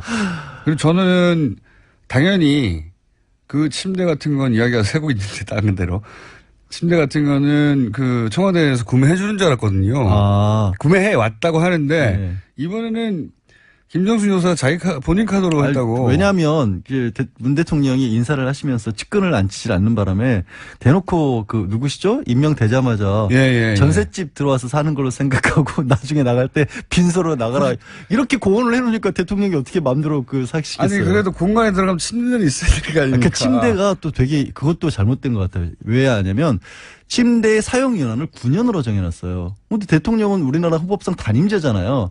5년밖에 못 사는데 청와대에서 그걸 9년으로 해놓은 거야. 그 연한으로 따지면 무조건 전임 대통령 침대를. 그러니까 계속해서 써야 된다는 심지어는 얘기인데. 3대 대통령이 잘 수도 있겠습니다. 탄핵이 돼버릴 경우에는. 아니 그게 아니라 임기 2년째 만약에 샀어요. 그렇죠. 5년 지나고 또 2년. 최악의 경우에 그렇게 될 수도 있는 최악인지는 거죠. 모르겠으나. 그러니까 왜 그런 식으로 지금 9년 연한을 해놨는지 모르겠는데. 최소한 침대는 대통령 임기에 함께 한다고 하죠. 사용연한을. 지나치게 사적인 각오라서. 그러게요. 법을 좀 바꾸든지 뭐 매트리스라도 바꿔드리든지 하죠 뭐. 이렇게 중요한 내용을 우리가 결정했네요. 입법을 했네요. 그 사이에. 대통령 침대는 대통령 임기와 함께한다. 예. 정리. 청와대는 참고해 주시고요. 예. 자, 오늘은 무슨 왜 이런 걸로 쿵짝을 맞아가지고 떠들고 있지? 오늘 국민의당 어제도 이제 김성호 그 당시 공명선거 추진 부단장이죠. 오늘 새벽에 귀가를 했어요. 거의 19시간 가까이. 이게 지금 뭐 원래 모든 사안이 그렇습니다만 한 1, 2주 크게 집중적으로 보도하고 나면 그 사안이 점점 잊혀지게 마련이긴 한데 그러다 보니까 끝난 줄 아는데 끝나지가 않았어요, 아직. 끝나지 않은 정도가 아니라 이제 겨우 시작이었죠. 검찰의 본격적인 수사는. 사실은 그렇습니다. 그런데 아무래도 이제 국민들이 느끼는 감정이나 이런 부분에 있어서는 이준서 전 최고위원이 구속이 되면서 거의 정점이 달했던 것 같고 그 이후에는 어떻게 돼가고 있나 많은 또 그에 또 뭐 조금 전까지 저희도 이제 문건 얘기했다시피 큰 사건들이 계속 나오니까 좀 관심사에서 멀어졌는데. 방산비리 이런 거 나옵니다. 어제 이제 김성호 지난 선거 당시에 그 공명선거 추진 부단장 거의 19시간가량 검찰에 출두해서 조사를 받았어요. 원래 이분은 이제 그 당시에 왜 또 기자 출신이란 것까지 강조를 하시고. 한 분은 법조인 출신이고. 한 분은 검사. 부장검사까지 하셨다가 변호인으로 변호사 한 지 한 10년 가까이 되셨고 한 분은 어제 조사받으신 분은 이제 기자 출신이고. 그 기자와 검사가 힘을 합쳐서 공명선거를 추진하는 단을. 그러니까 구성은 좋네요. 그리고 단장은 이용주 의원으로 검사 출신이고. 부장검사 출신이었고 직전까지 검사를 하다가 현역 의원이셨고. 근데 거의 19시간 마지막 2시간 가량은 본인의 이제 조서를 이제 살펴보는 대로 썼다라고 하지만 어제 들어가기 전에 기자들을 만나서 한 얘기는 우리는 검증을 소홀히 하지 않았다. 이분이 받고 있는 혐의는 이런 겁니다. 이제 정리를 쭉 하면 이유미 씨 같은 경우에는 증거물을 만들어냈고 녹취 파일하고 그거를 단독 범행이라고 계속 하고 있고. 그거는 단독 범행이에요. 그러니까 검찰에서도 그것까지 그 공모했다고 보지는 않습니다. 이준서 전 최고위원 같은 경우에는 이게 뭔가 잘못됐다는 걸 알면서도 이런 것들을 자꾸만 계속해서 증거를 찾아와라. 너 제보자 안다면서 만나서 녹음해와라. 이런 식으로 언론 보도에 따르면 그 다음날 뭔가 잘못됐다라는 문자를 보냈는데도 불구하고 묵살을 하고 계속해서 유지를 했기 때문에 이 이준서 전 최고위원 같은 경우에는 그 처음에 증거가 만들어진 조작된 증거가 만들어지는 과정 그리고 발표했을 때 그다음에 또 중요한 게 뭐냐면 지금 좀 전까지 말씀드렸던 국민의당 공영선거 추진단에서 김성호 당시 부단장이나 김인원 부단장이 야 이거 증거 제대로 된 거냐 확인해 봤냐라고 이준서 전 최고위원에게 물었어요. 확인했어요. 네, 들고 왔으니까. 그랬더니 100% 확실하다. 내가 네. 여러 군데 제보도 확인해봤고 뭐 저기 복수의 관계자들을 확인했고 이런 것들을 확신을 시켜준 사람이 이준서 전 최고위원이었어요. 그러니까 근데 이준수 전 최고위원에게 이유미 씨는 나는 그런 식의 확신을 준 게 아니라 거꾸로 그 다음 날 이게 사실상 제보자가 없는 것과 마찬가지다라고 하는 문자도 보냈다고 하니까. 그러니까 이준서 전 최고위원까지는 거의 이제 유죄를 피해가기가 어렵다고 봐야겠죠. 그런 상황이고요. 예. 근데 그럼 어제 그럼 김성호 부단장은 왜 조사를 받았냐? 네. 그러면 김성호 부단장은 책임이 없다라고 볼 수 있을 것이냐? 그러니까 증거 조작은 몰랐다고 할지라도 그냥 믿은 책임밖에 믿은 죄밖에 과연 없느냐. 믿은 죄밖에 없다고 봐야 되느냐? 법률적으로는 어떠냐? 네, 아니면 그분도 이제 미필적으로라도 고의가 있느냐. 그러니까 이게 확인을 단순히 소홀한 거를 떠나서 뭔가 잘못됐다는 것을 알면서도 그걸 이제 알면서도 그래도 어쩔 수 없다. 나는 이걸 해야겠다. 발표를 해야겠다라는 결심을 했다라면 그걸 이제 법률적으로 따지는 거죠. 미필적 그러니까. 고의라는 건데. 김성호 그 수석 부단장이 이게 의심의 여지가 전혀 없는 상태까지 갔느냐. 그렇죠. 법률적으로 보면. 아니면 미진함에도 불구하고 지금 선거가 바로 코앞이고 4일 전이니까 코앞이고 촉박하고 지금 국면이 어려우니 후보를 위해서 좀 미진하지만 갔느냐 이거를 그렇죠. 판단해 보겠다는 거죠. 판단한 거죠. 네. 이제 어제 조사받으러 들어가기 전에 한 얘기는 뭐 카카오톡이라든가 녹취 내용도 꼼꼼하게 검토를 해봤고 본인으로서는 의심하기 어려웠다. 그리고 그렇게 얘기해. 제보자의 이메일 같은 경우도 이제 검색을 해보니까 그 제보자라고 한 사람의 이메일이 맞는 걸로 인터넷 검색 결과가 나오더라. 네. 저도 그래서 제 이메일을 검색을 해보니까 나오긴 나오더라고요. 이메일은 나옵니다. 양지열이라는 이름이 나오더라고요. 깜짝 놀랐어요. 그거 대단하다고. 아니, 그러니까 저는 그런 걸 해본 적이 없으니까. 네. 그리고 이제 언론에는 이메일 검색한 것만 나오고 있지만 다른 부분도 본인이 이제 충분히 검증 과정을 거쳤다라는 설명까지 하셨는데 그게 뭔지까지는 얘기를 안 했어요.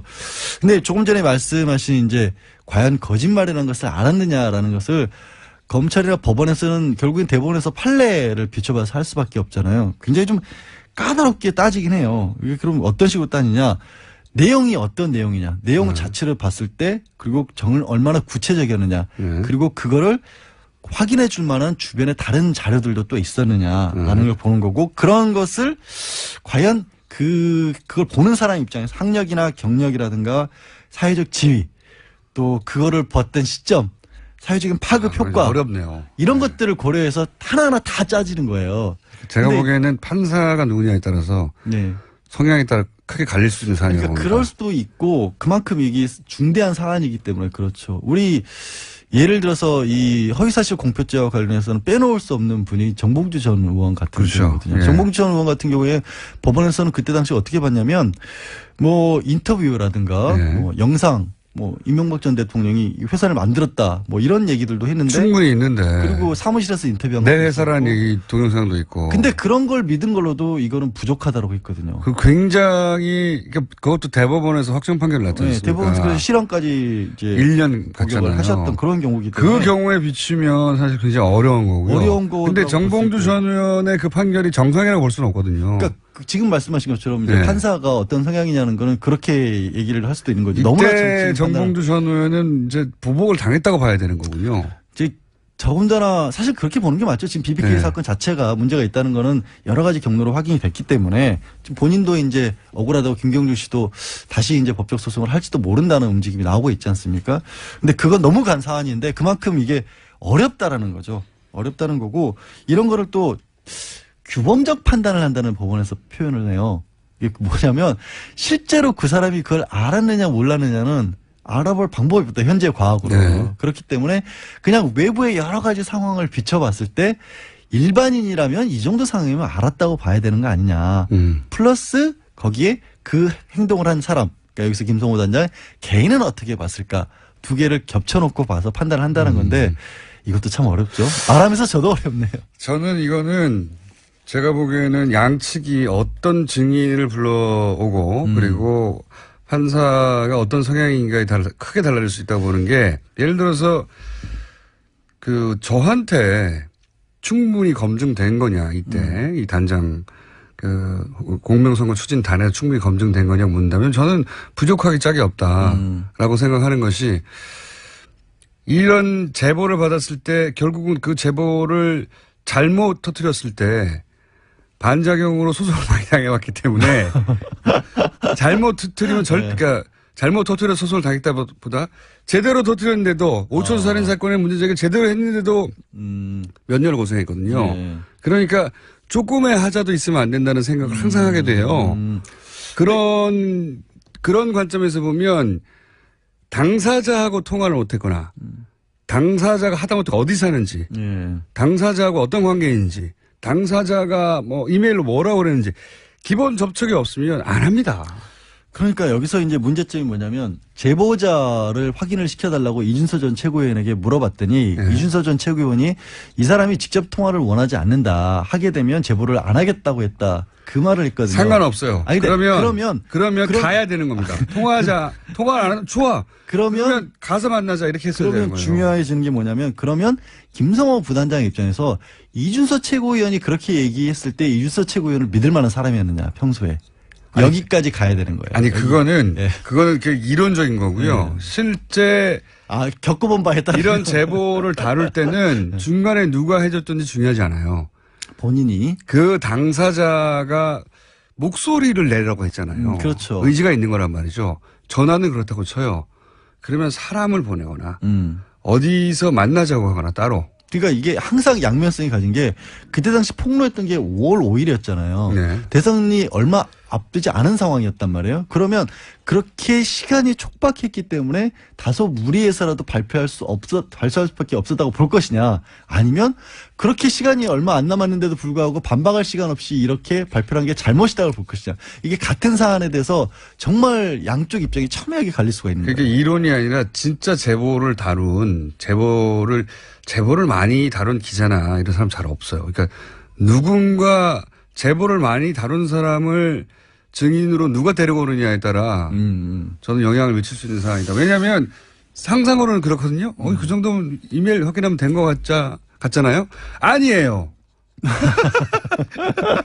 아니에요. 제가 법이론상으로만 알고 이제 실제 겪어보지는 저는 않아서. 그러다가는 되치기로 큰일 난다는 거를 정치권에서는 다들 알아요. 그래요? 네. 하여튼 그래서 이제 어쨌든 플러스 오늘 이제 김성호 단장은 귀가를 했고 일단은 그러면 앞으로 남은 건 이제 당시에 단장이었던 이용주 현역 의원까지도 조사를 할 것이냐 말 것이냐가 남아있는 상황입니다. 피의자 전환을 할 수도 있다는 보도가 있었는데. 그거는 이제 아직 모르는 거죠. 어차피. 네. 이용주 의원에서 만약에 피의자 전환을 안 하고 참고인으로 끝나면 이 사건은 사실상 끝난다고 봐야 되죠. 더 이상 올라가지는 않는다고. 더 이상 올라가지는 않죠. 사실 네. 이용주 의원이 그때 어쨌든 현장에서의 결정자였기 때문에 그 전 단계에서 일단 최고위원이라든가 당시 어쨌든 당의 공식 직함은 부단장이었으니까 그 정도에서 형사처벌 단계는 끝난다고 봐야겠죠. 알겠습니다. 이용주 의원이 피의자 전환이 되냐 안 되냐에 따라서 이 사안이 어디서 끝이 나느냐가 판가름 될 것 같다. 오늘의 포인트고요. 제보자는 꼭 만나야 된다는 제보자는 것은 제 얘기가 아니라 네. 경험자로서 전문 피해자로서 안 온다고 하면 가면 되거든요. 공장장이. 어려운 일이 아니에요. 네. 알겠습니다. 아니면 내가 있는 사람 누군가를 보내든가 직접 가는 게 그러면. 하나 배웠습니다 오늘 제가. 해외에 있는 사람이 아니잖아요. 해외도 찾아가서 만나는데요. 굳이 여기까지 하겠습니다. 네. 그냥 소확만 하겠습니다. 저 다음 주에 오는 거죠 이제. 내일은 또 안 와도 되죠? 2주 연속으로 왔기 때문에 다음 주를 건드셔야 돼요. 양지일 변호사였습니다. 감사합니다. 네, 고맙습니다. 친절한 AS. 역시 노회찬 대표님 관련해서 문자가 많이 왔습니다. 슬리퍼와 쓰레빠는 이렇게 구분하는 것이다. 슬리퍼는 신고 다니고 쓰레빠는 끌고 다녀야 한다. 제 머릿속에 슬리퍼는 헝겊으로 실내에서 주로 신고요. 쓰레빠는 합성 수치로 만들어가지고 밖에서 주로. 그리고 허리가 절단돼야 됩니다. 슬리퍼는. 그리고 러닝 셔츠가 아니라 난닝구를 입고 이 신발을 신어야 합니다. 네. 난닝 혹은 트레이닝복이 아니라 트레이닝을 입어야 하고요. 역시 노회찬 대표님 문자 많이 왔습니다. 그리고 누가 멀리서 듣나. 월 장원 노리는 페루. 예. 페루 트루히오. 애청자 신채연입니다. 그러나 내일 출발합니다. 내일 출발해서 아무 사람을 거쳐서 귀국한 예정이라고 하네요. 안타깝네요. 저희가 연결해 보려고 그랬는데 탈락되시겠습니다. 휴스턴 김모라 씨가 박근혜 전 대통령 침대 박사모 카페에 경매하면 어떨까요? 예. 거울방에 거울도 조각 걸려 손거울로 만들어 팔고 그것이 바로 창조경제 아닙니까? 예. 재미있는 아이디어였습니다. 여기까지 하겠습니다. 자, 과학과 시사가 세계 최초로 만난 시간을 벌써 9개월여 가까이 끌고 오고 있는 원정우 씨 나오셨습니다. 네. 안녕하세요. 타율이 한 7, 8할은 돼요. 네, 굉장한 거죠. 네, 굉장한 겁니다. 사실은 7, 8할이면 뭐 4할만 돼도 스윗하잔데. 근데 지난주에는 삼진 아웃을 나가셨죠. 예, 뭐 베이브루스도 간혹 삼진을 당하곤 했죠. 자, 오늘은 어떤 주제입니까? 오늘은 철저하게 과학, 의학 관련된 얘기를 좀 진지하게 드리려고 합니다. 초심으로 돌아가서 그렇습니다. 과학만 해보자. 네. 예. 일단 왜냐하면 저희가 첫 시간은 외계인으로 시작했고요. 한 두세 번 그렇게 하다가요. 네, 외계인 하다가 갑자기 국정농단 시타가 터져가지고 그때부터 시작해가지고 촛불을 과연 끌 수 있냐 없다부터 시작해가지고 네, 안드로메다라고 가가지고 아직 안 돌아가고 있었는데 네. 다시 과학으로 돌아가겠다. 네. 네, 좋습니다. 네. 일단 우리 몸의 건강을 지키기 위한 필수 상식을 하나 알려드리고 싶어요. 네. 여름철이고 하니까 또 다이어트 얘기도 많이 나오는데 일단 지난 대선에 출마했던 후보 한 분으로 이야기를 시작하겠습니다. 네. 아마 기억하실 거예요. K모 당의 오모 후보라는 분이 계셨는데요. 실명 얘기해도 되나요? 실명 아니 대선까지 출마하신 분인데 그렇죠. 실명을 얘기할 수 있죠. 기호 7번 경제애국당의 오영국 후보입니다. 경제애국당은 생각납니다. 네. 참 재밌는 이름이라고 생각. 이분 공약 혹시 생각나세요? 공약까지는 보지 않아서 경제애국당에서 멈췄어요. 네. 공약 중에 인류 구원이 들어있습니다. 제가 큰 걸 놓쳤네요. 이런. 그러니까 그때 너무 진지하게 반응하시는 거 이런 걸 놓치셨던 것 같아요. 경제애국당에서 그러고 그냥 넘어왔는데. 네. 그 다음에 1300만 일자리 창출. 그거야 뭐. 좋은 근데 의지죠. 그 중에 이분이 운영하시는 회사에서만 430만 명을 채용하겠다고.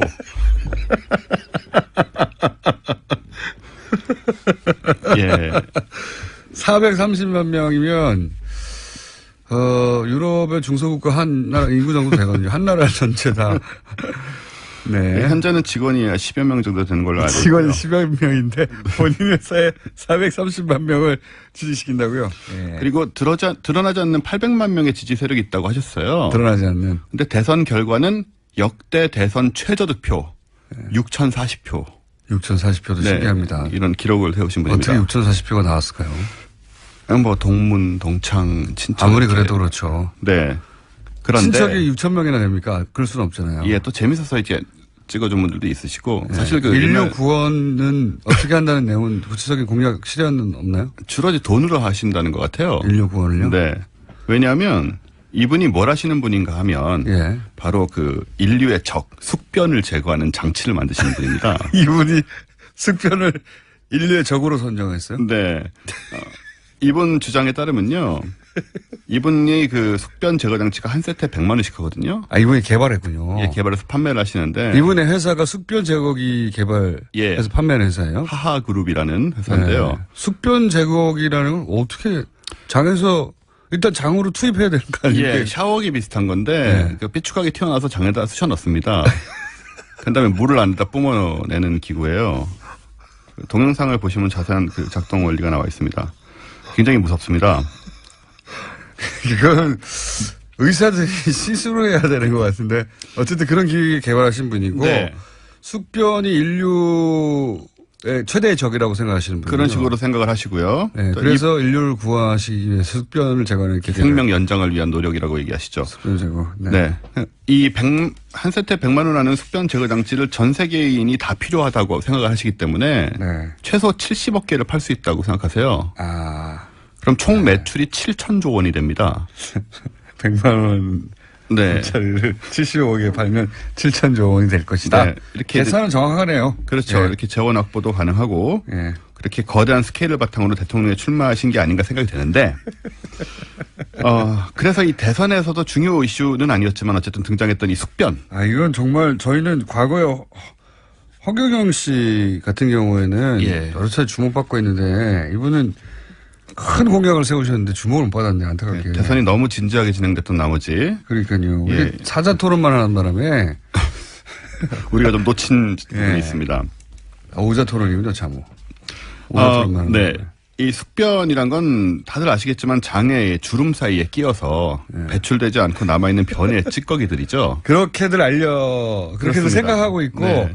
숙변 제거용 어쩌고저쩌고 숙변 제거합니다 이런 거 약물도 있죠. 굉장히 많죠. 네. 그래서 여기서 이제 독소와 가스를 뿜어낸다는 건데. 그래서 이제 장 청소를 이렇게 딱 해주면 숙변이 제거되면서 그렇습니다. 이렇게 그게 이제 피부도 나쁘게 만들고 뭐 이런 거 있죠. 예, 뭐 대장암, 당뇨, 동맥경화, 면역질환 등 온갖 병을 일으키는 걸로 알려져 있는데 그래서 그런 광고도 봤어요. 집을 팔아서라도 숙변부터 제거해라.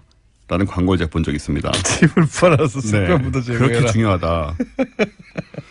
그럼 이제 오늘은 이렇게 중요하고도 위험한 건강의 적 숙변 그 정체를 지금부터 알아보겠습니다.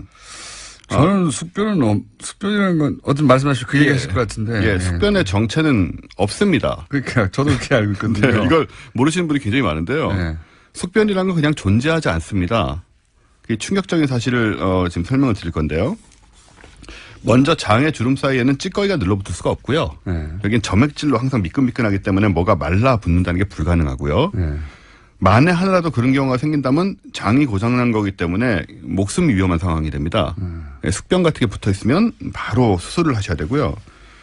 그리고 우리 대장 내시경 가끔 하잖아요. 네. 이거 할 때 일단 장 세척을 하거든요. 네. 그럼 아주 장이 깨끗해지고 숙변 같은 건 안 나오고요. 네. 대장 내시경으로 들어보면 장은 깨끗하게 매끈매끈하지 숙변 없습니다. 물증이 다 있다라는 거. 네. 아니 그런 얘기도 들었어요. 의사 선생님들이 장의 연동 운동이 네. 있고 뭐 그리고 주름이 무슨 그 그랜드 캐년도 아니고 거기에 뭐가 낀다든가 네.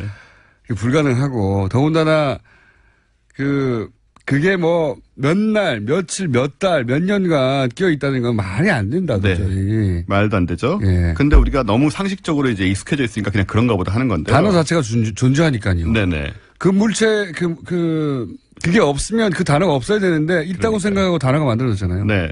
근데 이 숙변 제거 식품 같은 걸 먹으면 변이 좀 많이 나오긴 해요. 네. 그래서 숙변이 제거됐다고 생각을 하는데 이건 나온 게 뭐냐? 네. 그냥 대변입니다.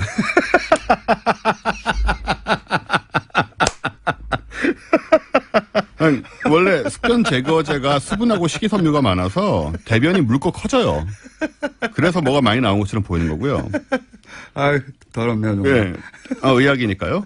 그 때로는 숙변 제거 식품 먹고 굶는 경우가 있거든요. 뭐 디톡스 이런 얘기하면서. 근데 아무것도 안 먹었는데 뭐가 나와요. 시커멓게. 네. 그럼 이건 뭐냐? 이것도 그냥 대변이에요. 원래 대변에 대해서 잘 모르시는데 음식 찌꺼기만 나오는 게 아니고 대장균 시체하고 내장의 상피세포 같은 게 배출되는 게 30%나 됩니다. 대변에. 아, 그렇군요. 그러니까 먹은 건 없으니까 이런 게 나오니까 이런 것만 나오니까 마치 오래된 게 나오는 것처럼 보이는 거고요. 그래서 이제 대개 이제 숙변 제거 식품 용품이라고 하는 거는 그냥 변비 치료제나 관장 기구예요.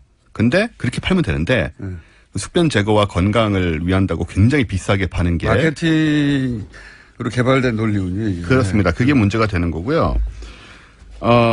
숙변이 너무 흔하고 또 오래된 개념이기 때문에 이제 의심을 안 하게 되고 한편 이제 이건 도대체 어디서 온 개념이냐 그렇게 단어를 생각이 되잖아요. 없애버렸는데. 네. 이게 느낌상으로는 뭐 한의학에서 온 게 아닐까 생각할 수 있는데 그게 아니고요. 뜻밖에도 고대 이집트에서부터 만들어진 개념입니다. 고대 이집트요? 네. 그래서 20세기 초까지도 서양의 개념이 남아 있었어요. 그러니까 동양적 개념이 아니고 서양적 개념이고요. 그게 이제 아마 사람들이 신체 구조가 신체 내부의 장기들이 어떻게 움직이는지 정확하게 모를 때. 그렇죠. 누구나 이제 어떨 땐 잔면감이 있잖아요. 네. 뭐 그런 거하고 연결해서 틀림없이 뭔가 남았을 것이다. 그렇습니다. 찌꺼기가 남았을 것이다. 이렇게 생각하다 보니 그런 개념이 탄생했군요. 그래서 한 3, 4천 년 된 개념인데 100년 전에 서양의학에서 이제 관찰을 하면서 폐기가 이미 됐습니다. 해보니까. 예, 예. 이게 안 되는구나, 이거. 안 되는구나. 없어요. 예, 다 대변이구나, 이렇게. 근데 우리나라에만 이상하게 살아남아서 활개를 치고 있는 상태고요. 그거는 뭐, 다이어트 식품이나 이런 거 연결되는 거 아닐까요? 그렇죠. 또 우리나라 원래 외국계 들어오면 그게 굉장히 더 큰 힘으로 뭐 여러 가지 사상이든 종교든 더 크고 강력한 힘으로 이렇게 사람들 사이에 퍼지는 경향이 있으니까 어쨌든 고대 이집트 사람들은 거대한 피라미드를 만들었지만 한편에 시신을 미이라로 만들면 되살아난다고 생각했던 사람들이거든요. 이 사람들이 생각해낸 숙변 개념이 아직도 아직까지도 살아남아 있다. 이거 좀 없애자 이제. 존재하지 않는다. 그리고 이제 그 7번 후보님은 네. 관장으로 인류를 구원하시려고 했다가 실패하신 후보였던 것으로 몰랐네요. 몰라 뵀습니다. 자, 원정우 씨였습니다. 수고하셨습니다. 감사합니다. 내일 뵙겠습니다. 김원준이었습니다. 안녕.